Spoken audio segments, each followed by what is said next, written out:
미국에는 특이한 기업들이 있는데 아주 길게 사는 영생 기업들을 많이 만들고 있습니다. 이 영생 기업에 투자하고 있는 사람이 바로 레이 커즈와일인데요. 이분이 현재 한 70대 거의 중후반의 나이가 지긋하신데 무려 신체 나이는 40대, 50대 정도로 굉장히 젊음을 유지하고 있다고 해요. 이분은 그러면 무엇을 먹고 살고 있을까요? 이분은 도대체 어떤 음식을 드시고 있을까요?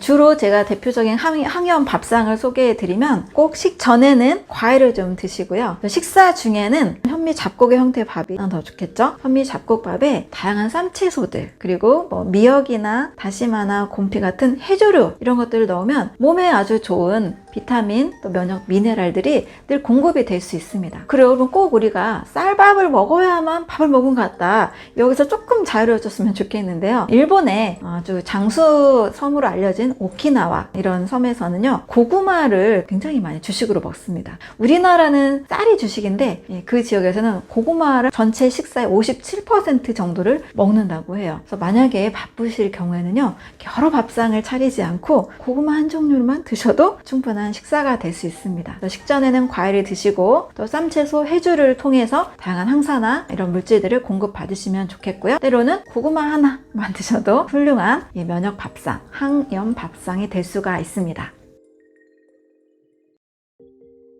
미국에 굉장히 오늘날의 에디슨이다 할 정도로 유명한 발명가이자 기업가인 어떤 분이 계시는데요. 그분의 이름은 레이 커즈와일입니다. 이분은 굉장히 오래 살 준비를 하고 계신데요. 미국에는 특이한 기업들이 있는데 최근에는 노화의 종말이라는 책도 있고 사람이 노화되고 병에 걸려 죽는 것이 당연한 것이 아니다 라는 것에 반기를 들고 아주 길게 사는 영생 기업들을 많이 만들고 있습니다. 이 영생 기업에 투자하고 있는 사람이 바로 레이 커즈와일인데요. 이분은 무려 1948년생이에요. 근데 이분이 보통 이렇게 출연하는 이미지 사진들에 보면 묘비석이 있고 1948년에 태어나서 그 다음에 never라고 써 있습니다. 죽지 않는다라는 뜻이죠. 이분이 현재 한 70대 거의 중후반의 나이가 지긋하신데 무려 신체 나이는 40대, 50대 정도로 굉장히 젊음을 유지하고 있다고 해요. 그래서 죽지 않는 꿈을 꾸고 계시고 또 그렇게 실천하고 계시는 분인데요.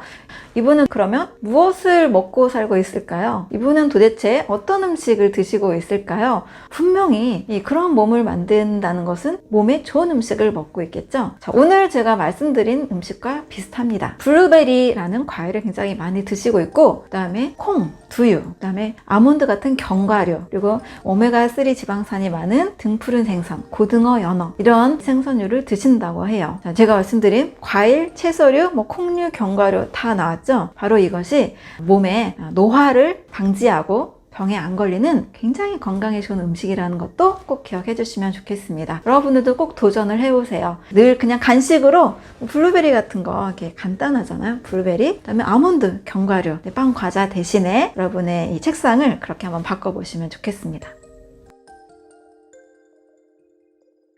면역혁명의 저자로 알려진 아보 도우르라는 굉장히 유명한 의사 선생님이 있습니다. 위궤양이나 궤양성 대장염, 크론병 이런 질병들을 사실 병원에 가서 진단을 받으면 원인이 뭔가요? 했을 때 대부분 많이 듣는 이야기가 술, 담배 줄이세요, 맵고 짠 음식 줄이세요, 스트레스 줄이세요 이런 식으로 좀 원인에 대한 규명이 조금 약했는데요. 이 아보 도우르에 의해서 백혈구와 자율신경계 법칙이 밝혀지면서 상당히 많은 의문이 풀리게 됐습니다. 자율신경계라 하면 교감신경계와 부교감신경계의 이 균형에 의해서 우리 몸에 이 신경작용이 일어나게 된다라는 이야기인데요. 교감신경 같은 경우에는 이런 특징이 있습니다. 굉장히 긴장했을 때 뭔가 좀 발표 준비를 하거나 시험을 앞두고 있을 때 우리 몸은 굉장히 긴장하잖아요. 이랬을 때 우리 몸에 근육을 수축시키고 위장관을 수축시키고 동공을 또 크게 하고 혈액순환을 빠르게 하고 또 당 수치를 올리는 이런 생명작용이 일어나게 됩니다. 반대로 이제 시험도 끝나고 중요한 프로젝트가 끝나면 이제 몸이 좀 릴렉스해지죠. 편안한 느낌이 들면서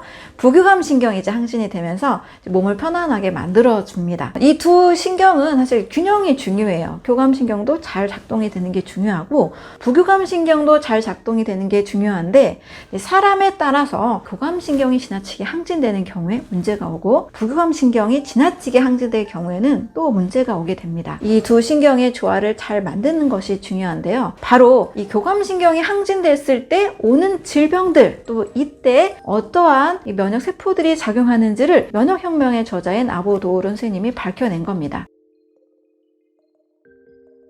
교감신경이 항진이 됐을 때는 제가 말씀드린 면역세포 세 가지의 한 종류인 바로 과립구가 굉장히 많이 증가를 하게 된대요. 자, 과립구는 아까 제가 호중구, 호산구, 회음구 이렇게 말씀을 드렸죠. 자, 과립구가 많이 항진이 됐을 때는 위궤양, 12지장 궤양, 궤양성 대장염, 크론병 이런 자가면역 질환이 일어나기 쉬운 형태로 바뀌게 된다는 겁니다. 그리고 자궁 내막증이나 돌발성 난청이나 암 같은 이런 병도 같이 걸리게 된다는 거예요. 제가 곰곰이 생각을 해보니까 많은 암 환자들을 또 상담을 하고 있는데요. 암 환자들을 만날 때마다 느껴지는 그런 마음의 아픈 부분이 있어요. 굉장히 뭔가 긴장이 돼 있고 굉장히 예민하고 아주 작은 일도 좀 크게 느끼고 또 삶의 어떤 고민이 굉장히 깊은 상태라는 것을 공통적으로 느낍니다. 대부분 이제 암의 경험이 있으시거나 여전히 암을 가지고 있는 분들은 이 만났을 때 뭔가 좀 같이 느껴지는 그런 기운들이 있거든요.